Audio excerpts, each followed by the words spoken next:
네, 정부에서는 지난 1차 재난지원금 14조 4천억보다도 훨씬 더 큰 규모인 20조 원 규모의 4차 재난지원금을 담은 추경안을 오늘 국무회의에서 의결할 예정입니다.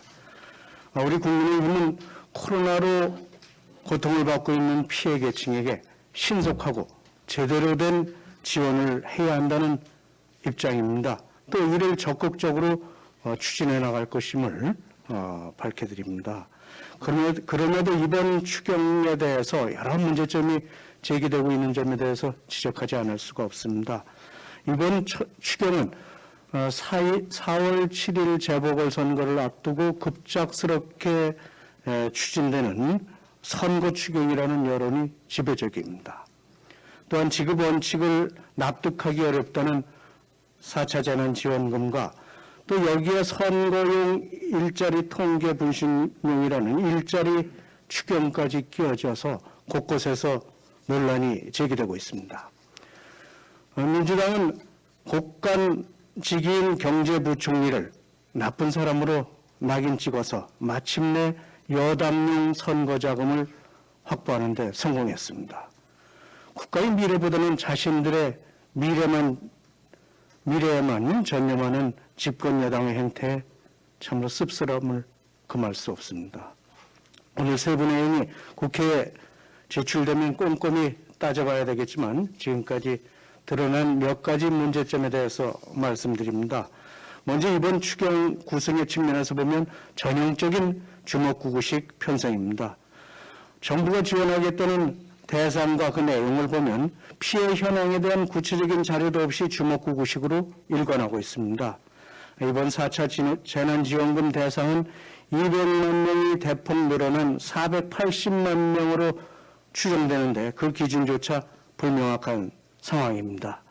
과연 정부가 말하는 선별 지원이 피해 업종에게 집중된 선별 지원금인지 또 사실상 현금 살포 수준으로 그저 폭넓은 매표성 지원에만 집중하는 것은 아닌지 의심스러운 대목이 아닐 수가 없습니다. 두 번째, 정부는 이번 추경안에 일자리 추경안을 포함시킬 계획이라고 하는데 전면 재검토되어야 할 것입니다.